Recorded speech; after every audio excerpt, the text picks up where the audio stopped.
even start a show like today? How do you even start a show like today? The Packers just beat the Kansas City Chiefs on Sunday Night Football. The Packers have won 3 in a row. The Packers are in the playoff race. How do you even start a show like that correctly? Other than go, Pack, go. Go, Pack, go. I'm fired up today. Happy Monday, everybody. I'm Alex Strouf with you from the Everlight Solar Studio in downtown Madison. It is Mr. Irrelevant. Lots to get into today. I mean, there was a ton to get into. What a great sports weekend it was. Packers win on Sunday night. We'll obviously start there. I do still want to talk about, although this feels like it was like 2 weeks ago, even though it was only 48 hours ago, the Wisconsin Badgers men's basketball team beats number 3 Marquette on Saturday at the Kohl Center. Badgers, the AP poll just came out right before we went live. Number 23 this week in the AP poll. They will play the number 1 team in the country on Saturday on the road, Arizona. So this hoops stretch for the Badgers is also really interesting. We're going to chat with our buddy Jim Rutledge from Rutledge and Hamilton, weekdays from 4 to 6 on 100.5 ESPN in Madison. Pretty much about everything. I even want to dive into the transfer portal a little bit, as a couple of Badgers receivers announcing earlier today they will take their talents elsewhere. But the Packers is the story. The Packers is what I care about. The Packers are back. I mean, what we watched last night, and last week for that matter, is an absolute masterclass in the youth movement working. The Green Bay Packers, now 6-6, have won 3 in a row. They were 3-6. They beat the Los Angeles Chargers. They beat the Detroit Lions on Thanksgiving. And now they beat the Kansas City Chiefs on Sunday Night Football. I particularly want to focus on those last two. Detroit Lions, the NFC North leading Detroit Lions, and the AFC West leading and reigning Super Bowl champion, Kansas City Chiefs, with the reigning MVP at quarterback. The Packers didn't just win those games. They never trailed in either of those games. Those were games where the Packers came out guns a-blazing and took control and just won that game straight up. Both of them. It is a really, really, really impressive turnaround for a group that I think a month ago I was pretty down on, right? Okay, we're looking at mock drafts. Well, are they going to have like pick 6, pick 7, pick 8? No. They're going to be a playoff team. I mean, the turnaround is just insane to me. And, you know, I think I was thinking about this on my drive last night back from Green Bay. If I would have asked you before the season, name the best 3 players on the Packers roster when healthy, I imagine at least if you named 5, these 3 names would pop up. Jair Alexander, David Bakhtiari, Aaron Jones. The Packers have won 3 in a row without any of those guys. And obviously Bakhtiari's been out all season. Jones has been on and off the injury report, same with Jair. The Packers haven't needed those guys, which again proves the point that this youth movement is working. These guys are getting meaningful game reps early on in the season, and by no means was it pretty. But all of a sudden, it's become really pretty. It's like when you start a dance, right? Like you're starting to learn how to foxtrot. And day 1, practice 1, probably pretty ugly. But by the time you're doing a foxtrot 5 times a week for multiple weeks in a row, eventually you're going to get pretty darn good at the foxtrot. And the Packers all of a sudden are really good at the foxtrot. This is an offense, and we'll talk about the defense in a second because that's quite the turnaround as well. But this is an offense that has gone from, whoa, they can't do anything. They're not scoring any points, right? The New Orleans Saints game, 3 quarters, no points against a pretty mediocre opponent. Atlanta, another mediocre opponent, just completely stalls the Packers offense in the 4th quarter. You look at many games throughout this season, early on especially, this is an offense that had nothing figured out. And you were questioning whether or not this youth movement would work at all, let alone this year. You were questioning whether or not Jordan Love had the ability to be a good starting quarterback in the NFL. And now these guys get the meaningful reps. They start understanding the offense and maybe some of the different tweaks that Matt LaFleur wants to involve in the offense. And all of a sudden, this playbook opens up. They get creative. There was a jet sweep to Jaden Reed on the first play of the game last night, right? Like they are doing different things, and everybody's specialty is on full display. And what I mean by that is Brian Gutekunst, the general manager of the Packers, who I would like to first off and foremost apologize to, because I doubted you. I doubted the youth movement. I doubted all of this. You were right. Brian Gutekunst has put everybody in a position to succeed. And what I mean by that is Matt LaFleur, when he was hired, was viewed as the next great offensive mind, the next guy that's going to come into a team, completely reinvent the wheel, and install some really unique and fun things offensively, using players to the best of their ability. I think the fairest comparison is the San Francisco 49ers. Right? When you look at Kyle Shanahan's offense over there, he doesn't need a star quarterback. But he puts pieces around the star quarterback to make him look like a star quarterback, or the non-star quarterback to make him look like a star quarterback. Deebo Samuel, that's your Jaden Reed. Christian McCaffrey, I don't know who the comp is for the Packers, but A.J. Dillon looked pretty good last night. George Kittle is not Ben Sims, but Ben Sims scores his first, at least, touchdown as a Packer. I don't know if it was a first career touchdown or not last night. But you have flashes of what San Francisco has done without any players to the level of the ones on San Francisco's offense. Matt LaFleur is in his bag, and it is working. I made a prediction before the season. I got a tweet this morning that somebody had remembered me saying this. I just want to pull it up real quick because I actually forgot I had said this early on. William tweets me, Titletown Fan 89. I remember before the season you made a bold prediction that the Packers would have 2 4-game streaks, one winning and one losing. Well, you're probably going to be right, but I bet you wouldn't have picked which ones were which. And you're absolutely right, William. If I had to pick a looking at the Packers' schedule, a 4-game losing streak, it probably would have been Chargers, Lions, Chiefs, Giants.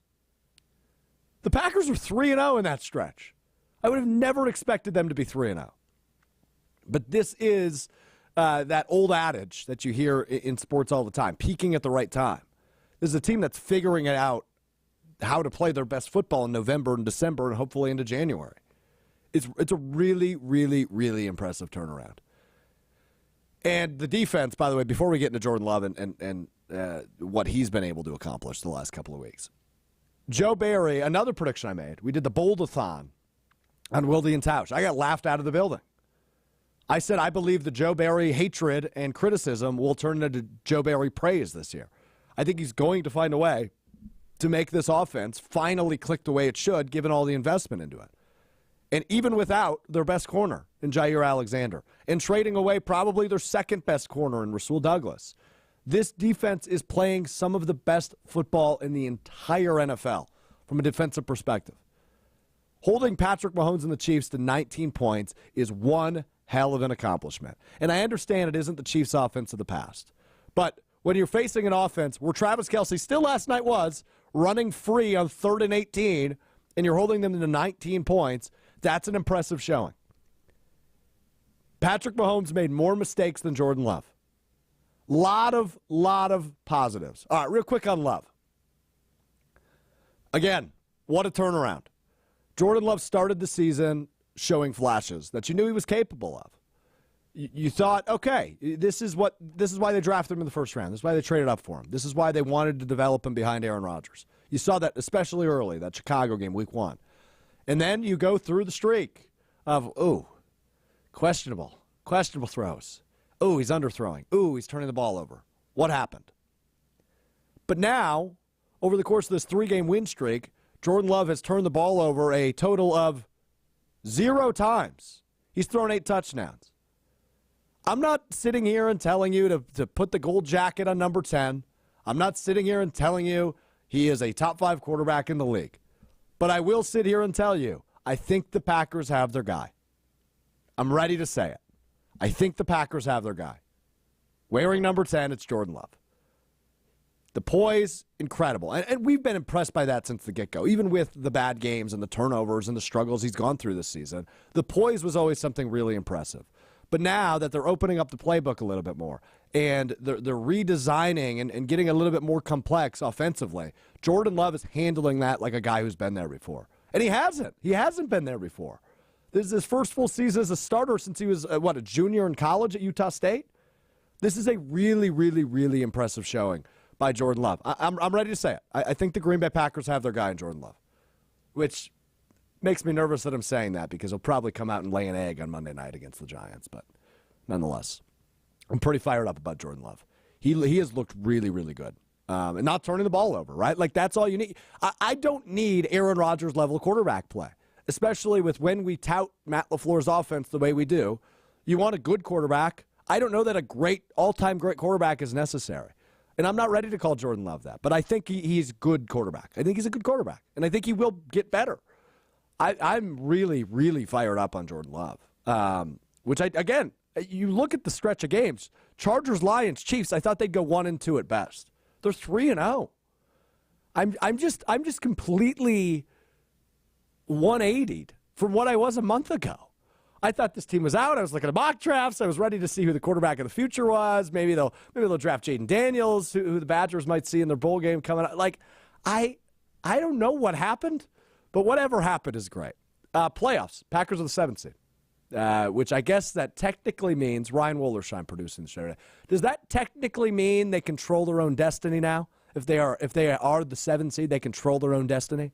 I would think so, especially since they have another matchup with the Vikings, who would be the only team who holds a tiebreaker over them in that wild card race. I think they should control it. Yeah. Is that the most overrated phrase in sports? Controlling your own destiny? No, it matters. It means something because that way you can't be. He'll get into it later in the show, but you can't be screwed over by the results of another team. We will get into that later. So yeah. Hang on to your thoughts on that because I know you're heated on Florida State. We'll talk about that and what Strouf learned. Look, the Pack. There's a 0% chance in my mind the Packers aren't a playoff team anymore. Let me restate that. There is a 0% chance the Green Bay Packers don't make the playoffs. Look at the schedule. Unless something catastrophic happens, they have the Giants, the Buccaneers, the Vikings, the Bears, the Panthers, who are already eliminated from playoff contention, first team out. Those are their 5 games left. There's no way the Packers don't make the playoffs. If they go 3-2, they're in. That'd be 9-8. I think they're going to go 4-1.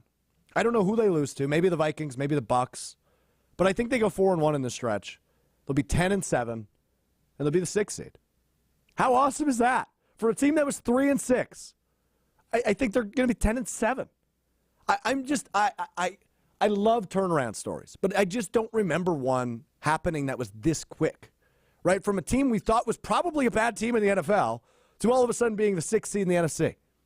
I just don't remember a turnaround quite like that. All right, real quick, let's talk Saturday. We'll get to our buddy Jim Rutledge on all this. I'm sure he's going to love my takes on Jordan Love. I'm sure he's not going to rip those to shreds at all. Badgers, big win on Saturday over number 3 Marquette at the Kohl Center. AP poll just came out. Badgers ranked number 23 in the country. They'll head to Michigan State Wednesday, and they will head to number 1 Arizona on Saturday. So this stretch does not get any easier for the Badgers, now ranked for the first time this year. I think one person deserves credit and one person only, and that would be Ryan Wollersheim. Ryan Wollersheim, a proud alum of Neenah High School. You elevated Max Klesmet, Neenah High School alum, to an unconscious 21 points total, all in the first half. Would you like to take credit for Max Klesmet's coming out party of sorts on Saturday? I think you deserve the credit. Yeah, I'm really proud of the work me and Max put in this offseason. Yeah. I knew ever since he transferred in from Wofford that he was going to be the guy. I knew that Rockets always shine. They always take off. Yeah, sometimes it takes a season or so. But, Neenah proud and true, for sure. We're never going to see that again from Max Klesmet. Is he younger than you? He's got to be a couple years younger than you, Oh, right? definitely. Yeah, I mean, he's a junior, isn't he? It's something like that, yeah. Yeah, I'm currently 24. It makes sense he'd be about 21. Yeah, me and him never went to high school at the same time. Oh, okay.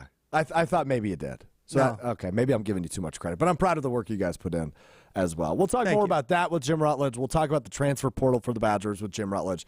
And, of course, we're going to talk about Jordan Love with Jim Rutledge, and that's what we'll talk about coming up next. Jim Rutledge from Rutledge and Hamilton, weekdays 4 to 6 on ESPN Madison, joins us coming up next. It's Mr. Irrelevant. I'm Alex Strouf.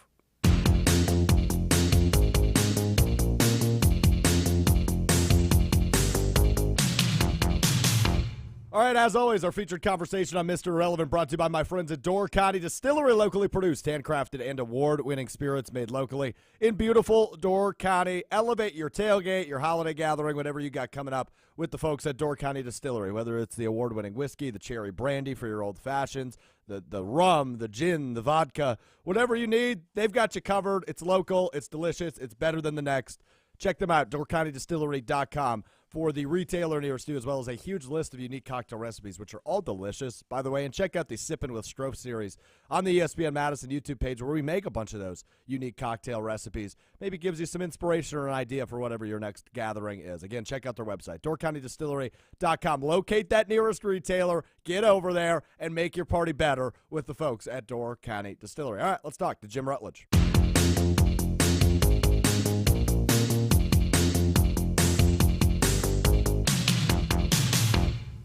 I'm pretty fired up about this one.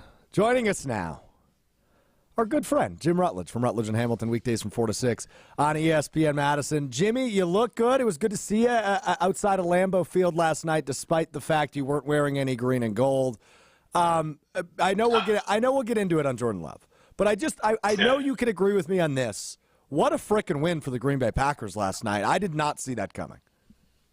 No, I was a little disappointed in myself, to be honest. I just had this feeling that the Chiefs, there's that Matt Nagy factor, and they haven't played well. I mean, they beat the Raiders, but they've been kind of sputtering a little bit. And I thought there was a chance. I mean, I didn't pick a big win for the Chiefs in that game. I thought in the end they would pull it out, but I didn't think the Chiefs are a juggernaut. But look, I'll tell you, Jordan Love's performance was the first one you can't really put an asterisk next to. I mean, Detroit was fledgling. I mean, the Detroit, in theory, I mean, obviously the asterisks are all, I wouldn't say asterisk, I would even say like, hey, there's worth noting this. Like the Chargers are horrendous at pass defense. Yep. The Detroit had gotten their butts kicked by the Bears for 3 quarters and half the fourth quarter, and then they finally pulled together the game before. So they were kind of flailing. Kansas City, they just got, and also credit to LaFleur, that Detroit game, the Lions thought that they were going to get the Packers from a few weeks earlier that was going to be soft, and this team isn't soft anymore. So this game for Love was really good. I know we talked, the throw to Watson was the most impressive throw. The throw to Romeo Doubs was a strategic Hail Mary, but when he threw it, I was like, that's a smart play. Because regardless if that's intercepted, then it's a punt. So I actually was more impressed with the decision to just loft it, because if that's picked, who cares? So that was actually just a really good managing of a game decision for Jordan Love in a positive way. So he's definitely on a heater. I do love the idea that no other team could go on a heater, no other quarterback could get hot, and the Packers could face a hot team later on, and that nothing will revert back. But because I was listening beforehand, I mean, look, I get it, fandom. Like, that's just how it goes. I'm going to be insufferable for at least another 24 hours. I'm just going to be really honest. You should be. Right. I mean, why wouldn't you be excited about this? And you're right about that, Jim, right? Like, the team I actually worry about in this 5-game stretch is the Tampa Bay Buccaneers. They have not played good football as of late. They started off the season nicely. But, like, I don't know. I kind of don't hate Baker Mayfield, Jimmy, as a starting quarterback. I wouldn't want him, but I don't know. Well, let's note Baker Mayfield as you're ready to anoint Jordan Love. I mean, it's just funny with the Jordan Love thing. His fatal flaw will always be that you have to make a decision on him so early. Like, you're going to have to decide if you're going to pay him. Like, Tyler Scher's like, oh, we'll pay him $50 million. Like, that's a good thing. Like, immediately you have to pay him this money, and he has to be the guy. He could be Carson Wentz. He could be Baker Mayfield. It could be Deshaun Watson. There's obviously differences with Watson. But there's Joe Flacco had a nice 6-year run. He could be Jared Goff. Like, he could be these guys who you love at the $20 million or whatever, the modified version of it, $25 million. If you're paying him $50, everything gets harder. And I'm not saying he's not that guy, because I've said from the beginning, I didn't think he was bad. And I still think, I wonder how Packer fans are going to feel if he turns out to be Dak Prescott, which I guess is a franchise quarterback. Because I define a franchise quarterback. We've had this discussion. And Jared Goff ain't it, because they're already talking to Detroit about not wanting to put. You got to go 5 solid years where there's no talk of replacing you. That's a franchise QB. That's how I define it. 5 solid years of no talk of replacing you. So I would agree with that. I think that's a good bar to look at. So when does that clock start for Jordan Love? Because obviously there was talk about replacing him early on in the season. Does the clock start now? I would say this year. I mean, obviously there's a sliding scale here. This season, if it finishes how, let's say he regresses back to the mean a little bit, he's still going to have, this is a good season. And then, I don't know, again, the other question is how much does he progress? Is he Joel Stabby? How cooked is he? I mean, he knows this offense back.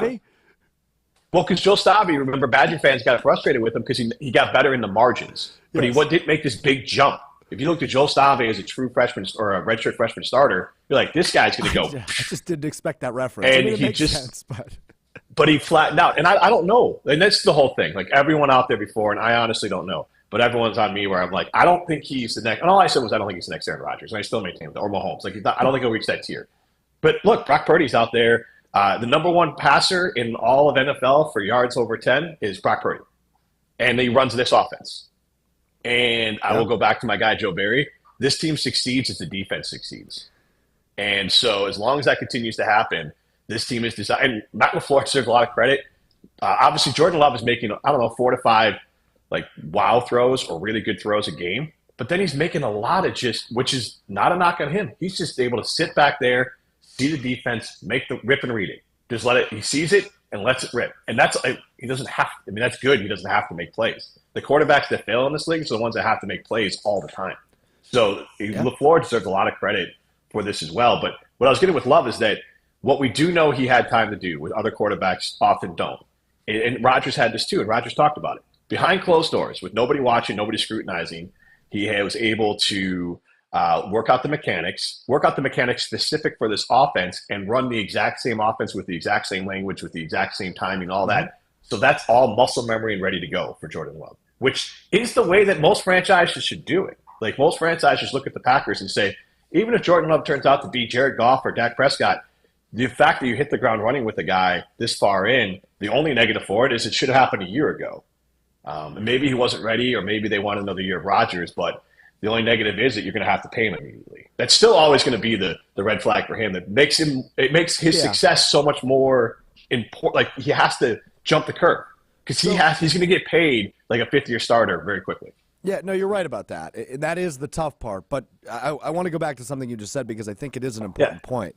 That Jordan Love is actually making a really good case for young quarterbacks in the league, right? I mean, we all said for 3 years that draft pick was a mistake. You pissed off Aaron Rodgers. You got rid of your franchise quarterback. You traded up for him in the first round. He just sat for 3 years, and he's hitting the ground running, right? He just beat the Detroit Lions and the Kansas City Chiefs in back-to-back weeks. Those are division leaders, 2 of the top 6, 7, 8 teams in the NFL as it stands right now. And I know it's more than a quarterback, right? Your point on the defense is correct. They have stepped up a lot.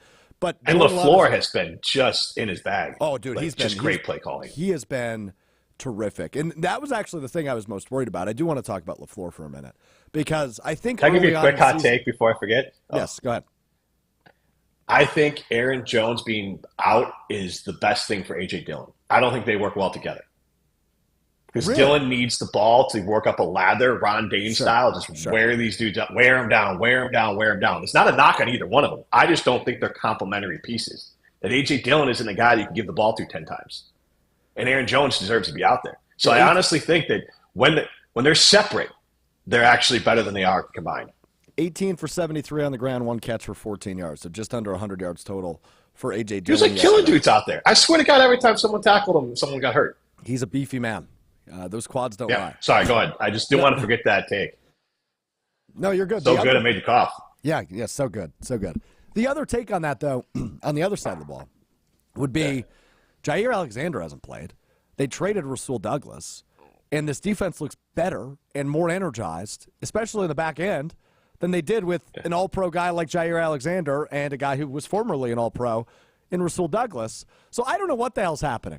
I said it at the top, Jimmy. If I made you name the top 3 Packers players before the season, you'd probably say some rendition of Aaron Jones, David Bakhtiari, Jair Alexander, and they've been without all 3 of those guys, and here they are humming. So I don't know. The turnaround doesn't really make a ton of sense on paper, but boy, has it been fun to watch. I don't get it.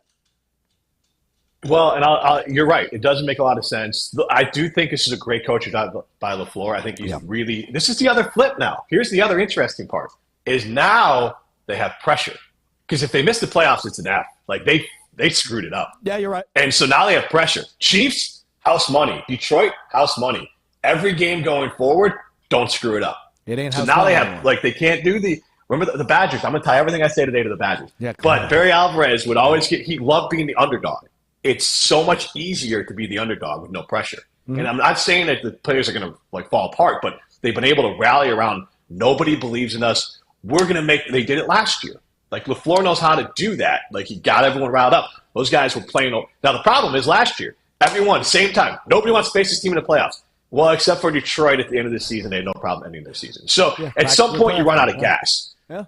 They might have, the concern would be, that they've dug themselves such a hole that you're right. If the season ended today, you wouldn't want to face them in the playoffs. But by the time they get to the end of the season, they might be out of gas with the amount of energy they had to expend to get there. So it's funny you say that because I made this. I'm just throwing other sides to it. I get all of it. I'm just saying that there are two sides to every coin. No, I think it's a thing worth looking at, though, Jimmy, because this is essentially season 2 of trying to make a last-minute playoff push, right? Like, it kind of – if they would have lost last night, it would have been the exact same situation. They beat Detroit. That would have been their Dallas game from a year ago, right? They're losing or they're winning a game they probably shouldn't have. Then they lose the next week, and then they rattle off 4 in a row. When it comes down to week 18, you win, you're in, you lose, you're out. Like, it was almost the exact same situation, and it still kind of is, although they're the 7th seed now, and they have a little bit more cushion than they did a year ago, despite all of the changes personnel-wise, and obviously the quarterback changed. Now, to go back to LaFleur,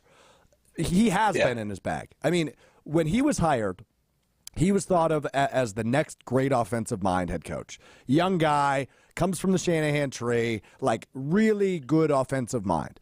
And we had seen that, obviously winning 13 games in each of his first 3 seasons, but you can give a ton of that credit to the MVP quarterback in Aaron Rodgers. So we didn't know how much of LaFleur's offense we were seeing. And that was the question he hated all offseason this year, leading into the Jordan Love era, was, are we going to see more of your offense? Are we going to see you pull some more tricks? And he hated that question.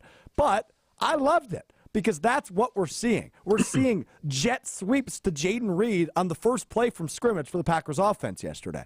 That's not stuff we've seen in years past, among a million other things that are different about this offense as they've really opened up the playbook now that these young guys have some experience, have some meaningful game reps. They're more comfortable in the system, so they're opening it up and letting Jordan Love really fling it around the field. And it has been really impressive what Matt LaFleur has been able to do. And the narrative around him has shifted a ton, as it has for his defensive coordinator, Joe Barry.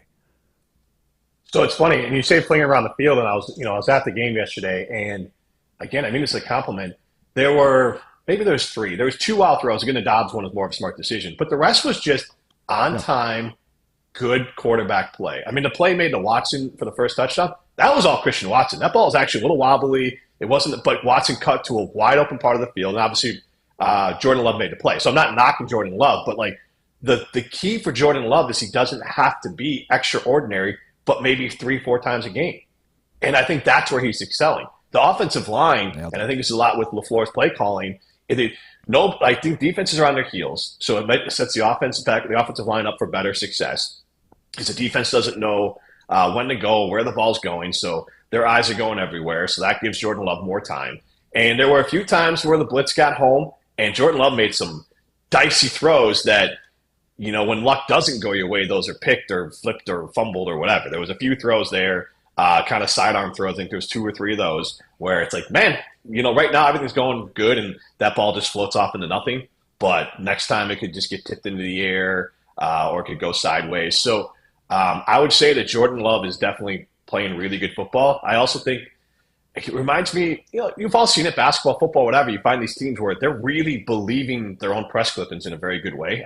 And so they are playing with such a high level of confidence that they're playing over their ability, which is fine. And so how long they keep it up to this level, I'm not sure, but I do think that they will do really well for I think they're going to be right in the hunt for playoffs. I do think if they miss the playoffs at this point, they screwed it up based on the schedule they have. I agree. So let me just ask you straight up then. Do you think the Packers are a playoff team? Yeah. I think they're a 9-8 football team. Is that good enough to get in the playoffs? That means they're 3-2 in the final 5, by the way. Yeah, I think they'll clunk one, and I think Minnesota will be a loss. I wouldn't call Minnesota as a clunker. I think Minnesota will be a loss. It's a tough. That defense is tough. Divisional game, yeah. Flores is, he's a tricky player, and Minnesota's a good football team. And then they'll clunk one. It could be, how fun would it be if it comes down to the last game of the year? Oh, yeah. No, not Carolina. Well, Carolina, that's like you mentioned them earlier. They are playing. They're going to play their hearts out every game they have left because that team does not want to give Chicago the number 1 pick. Yeah. And so that is one thing that they're going to play their hearts out. Tampa's still in the playoff hunt. Yeah. I mean, Chicago's still in the playoff hunt. I mean, you got lunatics down in Chicago saying, hey, we went out, we control our own destiny, to the whole control your own destiny thing. Oh, my God, I hate that. Chicago wins out because they beat Packers. Me too. It's the dumbest phrase out there because in theory, if Chicago won out, they would have beaten the Packers last game of the year. And I mean, they don't completely control their own destiny, but if they win out, they probably get in just from based off of like put you at 9-8. Okay, the teams you would have beat would break some tiebreakers. It's stupid. Jimmy, it's stupid. There's no way you believe Chicago is going to win out. No, that's what I said. I started with it's stupid. Like, but that's a conversation that Kaplan and people are having in Chicago. My point is, anyone can sell themselves on anything. You know why they're in it though? Why people are having that conversation? Because in the Sunday Night Football game, Chicago's was flopped up there. No, it's stupid. I don't want that to happen. I want them to lose every game. When it says in the hunt, right? That's such a wild drug for. And again, not for me. Not for me because I honestly don't want them to make. I want them to bottom out. I prefer that. You want them to clean house a little bit. Yeah, and maybe get Justin. But my point is, you could be if they let's say they win some games, they could be playing for their coach. That game at the end of the year could be important if Chicago's not cooked. Like if your purpose is you're hoping to Chicago, they're done, they're just playing out the string, you got no real competition. If Chicago feels like they're playing for their coach's job and they like their coach, you could get a good pushback there. I know the Aaron Rodgers Packers have owned the Bears, but it's a little different. But I would say that the Packers, I think they'll finish 9-8. I think that'll get them in. Was my whole point. I think that'll get them in. But weird tiebreakers are so hard to figure out. The only thing I hate more than the control your own destiny is the playoff odds because they're drunk. Like I remember that. Well, because I remember before they played Detroit, they said if the Packers beat Detroit and Kansas City, the Packers would have a 91% playoff odds. That is not their current odds. It's like 67. Yeah, I don't know. So, like, they're nonsensical. Like, nobody holds anyone accountable for them. You could say anything. It's all gibberish. So, that's the part I don't understand. You're right, though. Win out and you're in. Jim Rutledge is an accountability guy. I love it. I love to see it. All right, let's pivot just for the last couple of minutes while we got you, Jimmy. Yeah. So Relia Quest Bowl for the Wisconsin Badgers. They will take on number 13 LSU. That's going to be ugly. Can we just call it the Outback Bowl, just so we know what we're talking about? Is that what it is? Nobody knows what the Relia Quest Bowl is. It's the old Outback Bowl. Okay. Now, was that previously sponsored by Outback Steakhouse? Is that who the sponsor was on that? Yeah, and if you covered it, you got Blue and Onions at halftime for the reporters. Oh.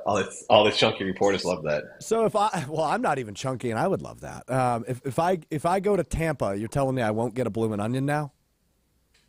Well, if you go to Outback, you probably get yourself one. Well, you can expense it. Call it your teammate meal.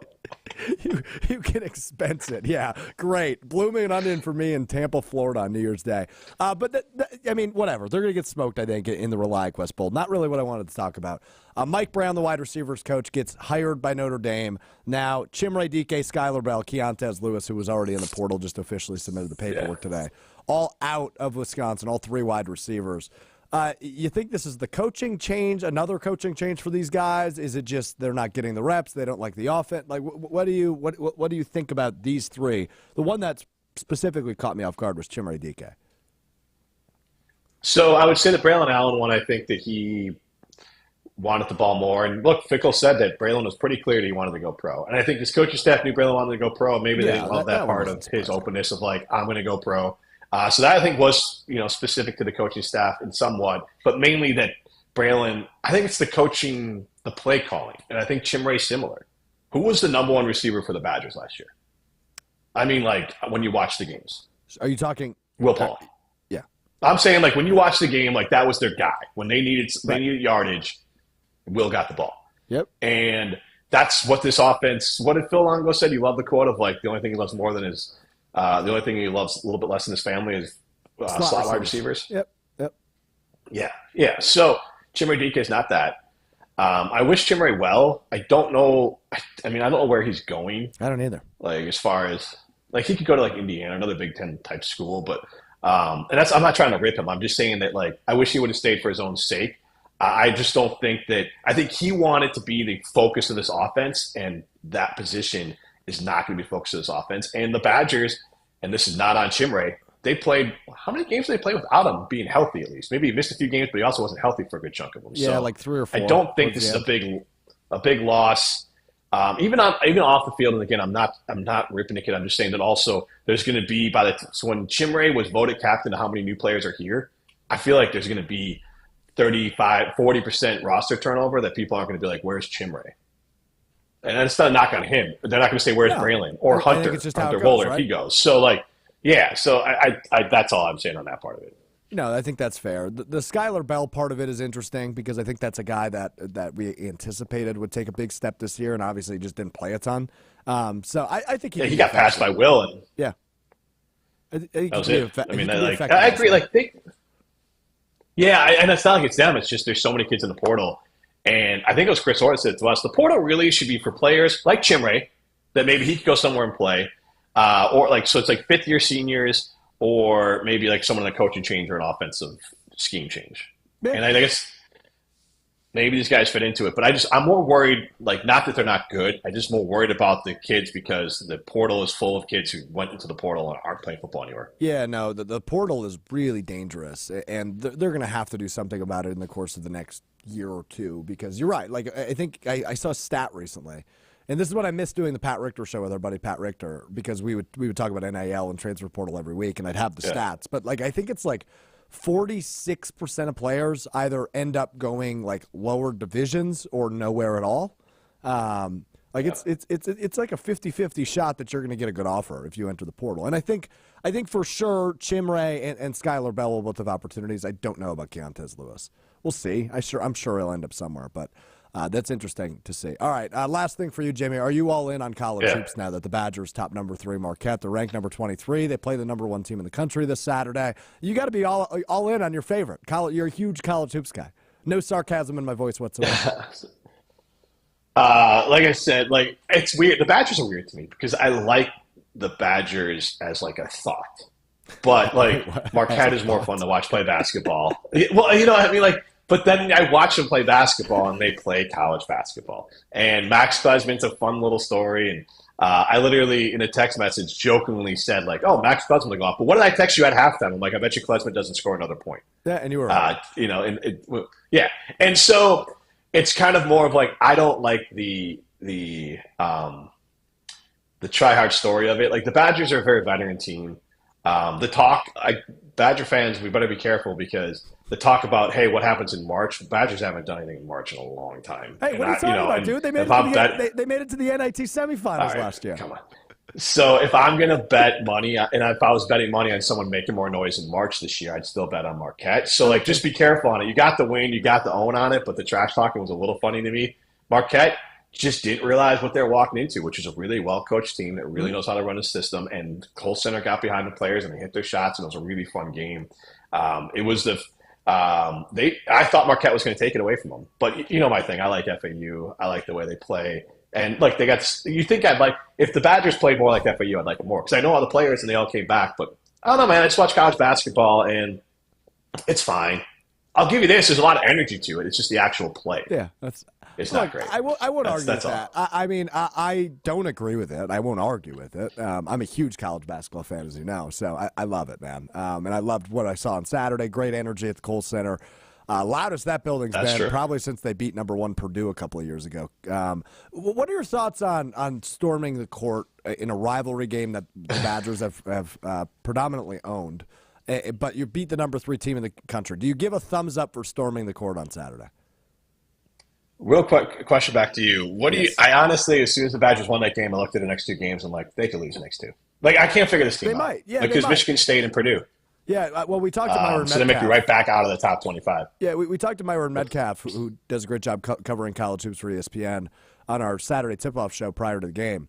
Yeah. And I asked him, I was like, this is a brutal stretch, right? Like, these are 3 debatably, and I know Michigan State had a rough start to the season, so they're not actually in the AP poll anymore, but they started the season ranked 4th in the country, right? So they are viewed as a top 10 team. Yeah. If they're playing 3 top 10 teams in a row, essentially, how many, like, if they go 1 and 2, is that a success? What's their best opportunity to do so? And Myron pretty much said, well, they're not winning at Arizona. I think they might win today, being against Marquette. And he said anything's fair game at Michigan State, but they're starting to figure it out. So that might be a tough one for them as well. So I don't know. I'm excited to see what the Badgers look like because they looked, I mean, I don't want to say they dominated the game on Saturday, but they clearly set the tone and they clearly were super disruptive toward Marquette, which was fun to watch. Yeah, and this is not it wouldn't take away from Marquette victory. The Marquette game reminded me of a time you see in the tournament all the time. Yeah. You run into a team, the basketball, especially college basketball, the way it's played, the way it's schemed out, there's so much about matchups. And clearly the way that Shaka coaches Marquette, he hasn't been able to unlock the bad matchup that is Badger basketball. And so I think Marquette plays a little too loose and a little too free with the ball. Those turnovers can kill you against a team like Wisconsin, and against most teams it won't. And so it was a heck of a win, and I think Wisconsin is nothing about that changed my opinion on them. I did reassert it, I would say, because I thought they were a top 4 Big Ten team in a bottom 20 to 30 range, depending on how everything shakes out. And I think that's where they still are. And I think Marquette's still a top 5 team in the country. But that night, you got the win. You get to own it. You get to have that afternoon, I guess. But you got to enjoy it, and they get the bragging rights for the year. So all that's well-deserved. All the trash talk is well-deserved. As far as rushing the court, I don't know. I mean, I'm not here for those trying to shame people for rushing the court. I get the idea of, like, this is a rivalry game. You're back in the top 25. Act like you've been – I get all that.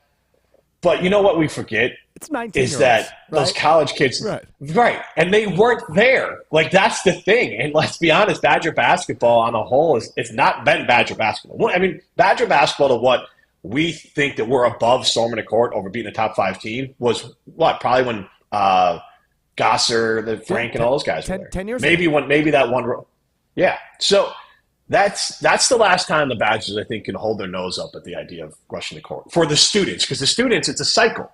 They're there for 4 years or 8 like me, but like you're there and you're there for a little bit, and then you're out. And so if it's big and you're a moment, just take the moment. It was safe, it was fine. I don't get the clutching of the pearls over. Yeah, I'm not. I just figured you might be a pearl clutcher. I know you aren't. I was speaking to weirdos on Twitter. I get it. Well, that is clearly 8 years of college education paying off right there. Jimmy, we'll do it again later this afternoon on Rutledge and Hamilton. Always good catching up with you. I could do this for another hour, but I know I got to get out of here. So appreciate you taking the time, bro. All right, see you. That's Jim Rutledge. You can hear him on Rutledge and Hamilton weekdays from 4 to 6 on ESPN Madison. Wonderfully produced show, like the show today. Ryan Wollersheim, producing our show today, also produces that show every day. All right, we'll take one final break, and when we come back, we will do what Strouf learned around the college football playoff. Kind of a what Ryan learned as well. Me and Ryan were texting during the college football playoff reveal show yesterday morning. I have one take. Seems like Ryan doesn't fully agree with it. We will get into that. Coming up next, it's Mr. Irrelevant. I'm Alex Strouf.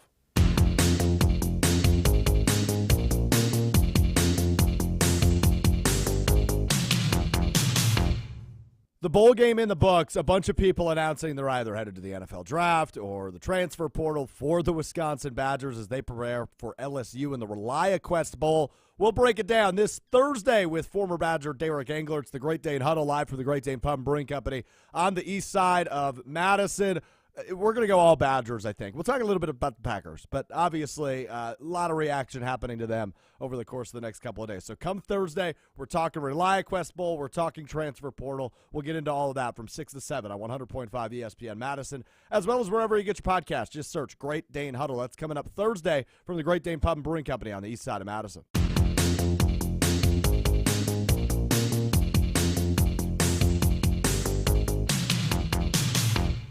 All right, let's wrap up the program with what Strouf learned. Before we get to that, though, Ryan, I just want you to I want to read you a tweet I saw while we were talking to Jim Rutledge. It's unrelated to anything we've been talking about today, but I want your reaction to this because I laughed when I saw this. From Zach Rosenblatt, who covers the Jets for The Athletic, says, the Jets want to make a switch at quarterback. The team is leaning towards Zach Wilson to take over, but he is reluctant to stepping back in, sources tell Diana Rossini and him. The team is hoping he changes his mind as they continue to discuss the next steps. Is it bad that I actually agree with Zach Wilson here? Like, why would you ever take another snap for the Jets this year? You're just going to get the second time they benched him. The second time in 2 years. At this point, it's like the team clearly doesn't trust you anymore. They're just grasping at straws to be competitive, and because the New York media is absolutely roasting them, as they should be. Yeah, it has gone as poor as possible after trading for Aaron Rodgers. It has gone as bad as it possibly could have. Yeah, I think you're completely right on that, man. All right, so let's talk college football playoff. Obviously, the show was yesterday morning. Yeah. The big question was, okay, we know 2 are in, right? We knew Michigan and Washington were absolute gimmies. Uh-huh. What happens to the other 2 spots? Mm-hmm. Texas gets one? Yep, the Longhorns, 12-1, Big 12 champions, only lost to their rival, Oklahoma, on a neutral site. Oklahoma was also 10-2 this year, so also a very high-quality team. So Oklahoma 12th in the college football playoff poll. And they absolutely destroyed Oklahoma State in the Big 12 championship, 49-21. They earned the right to be there. And they beat Alabama. Yeah, and they beat Alabama week 2 in Tuscaloosa by 10. So Michigan, Washington, Texas, your top 3. The 4th spot comes down to Alabama, who beat Georgia on Saturday, Florida State, who's a perfect 13-0 but without their quarterback, and Georgia, who's 12-1, who lost to Alabama on Saturday, their only loss of the season. Alabama gets that final spot. So what I learned is this, and I'm curious on your response to this, Ryan, is this is the final year of the 4-team playoff, which I knew that. But essentially, I think the committee was saying, hey, how do we squeeze every single part of entertainment value out of the final 14 playoff before it expands to 12, which, by the way, would have been a fun year to have a 12-team playoff. So they go, they take into account something they never have before, and that is your quarterback is injured, you're not as good as you were, you can't be in the college football playoff for Florida State. I like the fact we're going entertainment value because I just think the games will be better. I think you're going to have a better product in the final year of the 14 playoff. Michigan, Alabama, really fun game. Texas, Washington, really fun game. I'll watch both of them. I'm intrigued by both of them. I don't really know who will win either one. That's what makes it fun. If Florida State is the 4 seed, I'm taking Michigan easy, right? But I hate that Florida State, who, as the committee has always said, take care of business, you'll get in. 13-0, perfect record, Power 5 team. It's never been done before. Undefeated Power 5 team left out of the playoff. If I'm head coach Mike Norvell, I am pissed beyond belief. What I learned is that entertainment value matters more to the NCAA College Football Playoff Committee than actually listening to yourself and following the same criteria you have in years past. Bananas to me. Ryan, your thoughts? Yeah, and I think it's important that you mentioned that the selection show was a show because that's what the playoff committee has made this. It is, we only care about placating to as many fans as possible and by bringing in as many eyeballs, which, well done, you did that. You kept Alabama in the field. They're replaying Michigan. It's going to be a huge game in the Rose Bowl. It's going to be incredible. And you say, I mean, we're assuming that that is a more entertaining game, right? Yeah. We're assuming that, oh, well, it's a 1.5 point spread. Michigan's favored in that game. They're the number 1 seed, as they should be favored in that game. We don't know that. The fact is that this is college football, and nobody knows anything when it comes to who's going to beat who. Right? At the end of the day, I was on this show on Friday, and I looked like an absolute idiot. Because I don't know if you remember. That's true. Washington was 9.5 point underdogs against Oregon in the Pac-12 championship. Washington goes out and sets a 14-0 lead to start that game. Never lets go. Yep. They go on to win the Pac-12 championship in dominant fashion against a team that, over the past 10 weeks or so, looked far superior to Washington. Agreed. They looked like head and shoulders the better team, and that's not how it played out. Mm-hmm. Because at the end of the day, what's great about sports and what's great about especially college football, in my opinion, was that we can all guess and we can try to project and think who might win. What's great is that when the teams actually play each other, that's when we figure it out. That's when we realize who's better and what's gonna act, who earned it on that day. Yeah. And I felt like Florida State earned the right to be in the field. And as far as I know, I don't think that there's like this no chance that they would have beaten Michigan. I think there's a real chance. It could have happened. Is it a good chance? Yeah. No. But without Jordan Travis, without Jordan Travis, it's going to be very difficult. But at the end of the day, I think Florida State's defense is incredible. I think Florida State's defense is as good as the defense that Michigan played against Iowa in the Big Ten championship. But I could see their offense actually putting up points unlike Iowa. Did you see the? It was a screenshot from the what bowl are they in? The Orange Bowl. Yep. The Orange Bowl press conference yes, of Kirby yes, Smart and yes. Mike Norvell, and they just both looked furious. Yeah, the first 2 out screenshot. Yeah, no, they should be furious. They should be. By the way, Georgia favored by 14 in that game. By 13. Excuse you. I'm looking at 14. Well, my projections say 13. Regardless, they're favored by like 2 touchdowns against Florida State. If Florida State pulls that game off and they beat Georgia with their 3rd string quarterback, do we look around? Well, no, the 2nd string will be back by then. Okay. He was out. He's out of the ACC championship because of a concussion. Oh, gotcha. So he'll be back regardless with the backup quarterback. They find a way to win that game. we're all looking around and going, wow, we really screwed this one up. Yeah, and if at the end of the day, what if Bama goes out there and beats Michigan by 20? And then we say, well, we thought it was going to be the more entertaining game. We don't know that that's going to happen. Bama could go out there and unleash zombie Alabama and absolutely destroy Jim Harbaugh's Michigan. What's the ideal playoff for Ryan Wollersheim? I mean, obviously, Michigan, Washington are 1 and 2. Who's 3 and 4? In Saying your ideal in like what I think should have happened, Correct. or what I would most want to watch. No. What you think should have happened? What I think should have happened. Florida State 3. Florida State should have been 3 because they were undefeated. And then Texas 4. And Texas 4, yeah. And then obviously Michigan, Washington. Honestly, I could argue that Washington should maybe be the 1 seed. I tend to agree with that because their strength of schedule is much stronger than Michigan's. Yeah. But if you want to keep Michigan at 1, they beat Ohio State, they beat Penn State. They have some really good wins too. So I don't have a huge problem. Which college football playoff semifinal you're more looking forward to? I think that Washington Texas. Washington really Texas, fun. hands down. That's going to be a really cool game. It's a rematch of the Alamo Bowl last year, actually too. Oh, really? Funny. But Washington killed Texas in that game. I do not think that'll happen this time around. Not either. I really like Michael Penix. I really like. He's going to win the Heisman, right?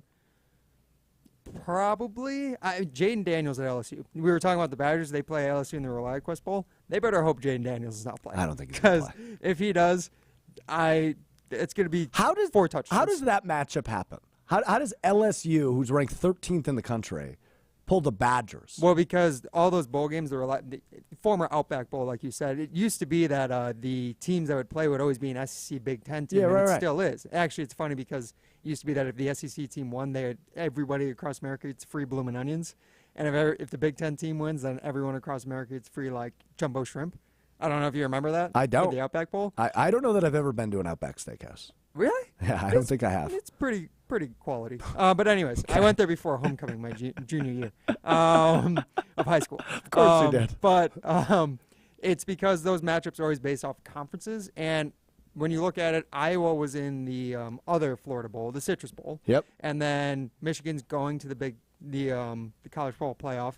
And then I believe Ohio State and Iowa are going to other larger bowls. So honestly, at the end of the day, the next best option for the Big Ten representative was Wisconsin, which says a lot about what the Big Ten was this season.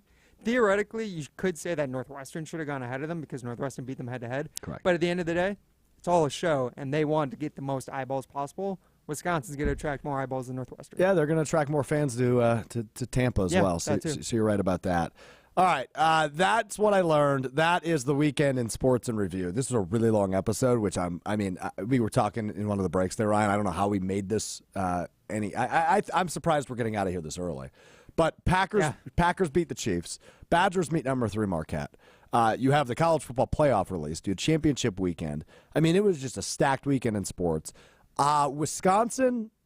So the University of Wisconsin plus the Green Bay Packers went undefeated in everything this weekend. From women's volleyball to women's hockey to men's hockey to men's basketball, now into the Green Bay Packers yesterday. Perfect weekend for a Madison sports fan. So hope you're enjoying it, and hope you enjoyed the show. Big thanks to Jim Rutledge for joining us today. Big thanks to Ryan Wollersheim filling in and producing the show. We will have Ari Temkin of SiriusXM College Radio, Big 12 Radio, as well as our teammate here at Good Comer Brands. He's going to come on. We're going to talk college football playoff on Wednesday. So we'll do a little bit of a deeper dive into the college football playoff, as well as we'll talk a little college hoops. We'll go all over the place with Ari Temkin. Looking forward to that conversation on Wednesday when we'll be back with you live, 12:15 on ESPN Madison's Facebook, Twitter, and YouTube pages. And a reminder, if you're watching us live and haven't already, please go subscribe to the podcast feed, Spotify, Apple Podcasts, Wisconsin On Demand, wherever you get your podcasts. Just click subscribe. It helps us, man. It helps the show. And we're having such a blast with the show. Appreciate you hanging out with us, and glad you're enjoying it and glad you're listening. So make sure, if you haven't already, please go subscribe to those podcast feeds and rate them 5 stars. It helps us out a lot on our end. So we'll be back with you Wednesday. Ari Temkin going to join us Wednesday. We'll do an at-large college sports conversation. Looking forward to that. Thanks to Ryan. Thanks to Jim. We'll be back with you Wednesday. This has been Mr. Relevant. I'm Alex Strouf. Peace.